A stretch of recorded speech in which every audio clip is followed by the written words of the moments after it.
اعوذ باللہ من الشیطان الرجیم بسم اللہ الرحمن الرحیم رب اشرح لی صدری ویسر لی امری واحلل عقدۃ من لسانی یفقہوا قولی رب زدنی علما اللہم فقہنا فی الدین آمین۔ نبی صلی اللہ علیہ وسلم نے فرمایا، قرآن کو اپنی آوازوں سے مزین کرو، یعنی زینت بخشو، قرآن کو خوبصورتی سے پڑھو۔ تو آج ہم تجوید کا تعارف پڑھیں گے۔ تجوید کیا ہے؟ تجوید کی تعریف یوں ہے، تجوید کا لفظ عربی کے لفظ جویدہ سے نکلا ہے۔ جویدہ کا مطلب ہے کسی بھی چیز کو نکھارنا اور خوبصورت بنانا۔ جس طرح عام مثال لے لیں، کپڑا ہے، اس کو دھویا جاتا ہے تو اس میں کیا نکھار پیدا ہو جاتا ہے، خوبصورتی آ جاتی ہے۔ تو ایسے ہی ہے، جب ہم تلاوت غلطیوں سے پاک کریں گے، تلاوت میں ہر قسم کی غلطی سے بچیں گے تو کیا ہے، تلاوت میں خوبصورتی اور نکھار پیدا ہوگا۔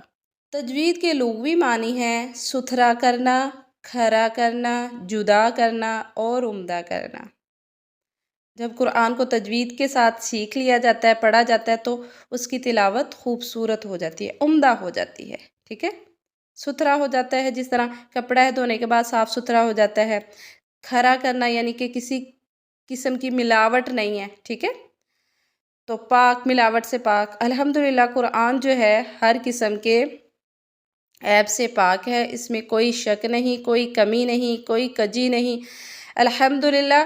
تو اگر ہم کوئی کمی کرتے ہیں تو وہ اس کی ادائیگی میں کر دیتے ہیں، کیونکہ عربی جو ہے ہمارا لہجہ نہیں ہے، ہماری زبان نہیں ہے، تو پھر ادائیگی کرتے وقت ہم تو اس کے لہجے میں فرق کر دیتے ہیں، اس کی ادائیگی میں کچھ کمیاں کر دیتے ہیں، ٹھیک ہے۔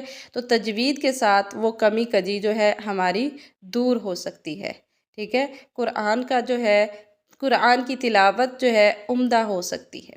تجوید کے اصطلاحی معنی ہیں، اصطلاح میں تجوید کا مطلب ہے حروف کا صفات لازمہ اور عارضہ سے ادا کرنا، یعنی کہ صفات لازمہ حرف کی وہ صفت جو ہر حال میں وہی رہے گی، چینج نہیں ہوگی، چینجیبل نہیں ہے، ٹھیک ہے، یعنی کہ وہ کسی بھی حالت میں تبدیل نہیں ہے۔ صفات لازمہ میں مثال کے طور پر حروف مستعلیہ ہیں، وہ ہمیشہ ہر حال میں موٹے پڑے جاتے ہیں، زبر ہو، زیر ہو، پیش ہو، ٹھیک ہے، تو وہ اس کی لازمی صفت ہے۔ صفات عارضہ ہوتی ہے وہ جو حرکت کے چینج ہونے سے یا بعض علامات کی وجہ سے تبدیل ہو جاتی ہے۔ تو عارضہ مین عارضی طور پر آتی ہے کسی اس کی حرکت کی تبدیلی کی وجہ سے۔ مثال کے طور پر را کے اوپر جب زبر یا پیش ہوتی ہے اس کو موٹا پڑھا جاتا ہے، جب زیر ہو تو باریک پڑھا جاتا ہے، ٹھیک ہے، وہ اس کی عارضی صفت ہے، اس کی لازمی صفت نہیں ہے، ٹھیک ہے۔ تو انشاءاللہ ہم مزید ڈیٹیل کے ساتھ جب دیکھیں گے تو آپ کو سمجھ آ جائے گی۔ حروف کا صفات لازمہ اور عارضہ سے ادا کرنا تجوید ہے۔ اب ہم دیکھتے ہیں کہ قرآن کی تلاوت کرتے ہوئے ہم کس قسم کی غلطیاں کرتے ہیں۔ دو قسم کی غلطیاں ہیں، ایک ہے لحن جلی۔ لحن جلی بڑی غلطی ہے، یعنی جس کے کرنے سے گناہ ہوتا ہے، بہت بڑے درجے کی غلطی ہے۔ جیسے حرف کا تبدیل ہو جانا، قاف جو ہے نا دو نقطے والا، اس کو موٹا پڑھا جاتا ہے، کاف جو ہے ڈنڈے والا یا دوسرا، اس کو باریک پڑھا جاتا ہے۔ اگر موٹے کاف کو کی جگہ ہم باریک پڑھ دیں گے تو اس کا معنی تبدیل ہو جائے گا، ٹھیک ہے، تو جو کہ بڑے درجے کی غلطی ہے، جس کو کرنے سے سخت گناہ ہے۔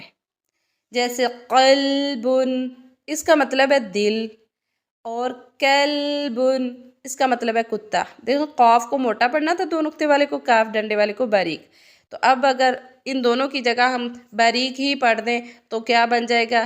کتا، نعوذ باللہ۔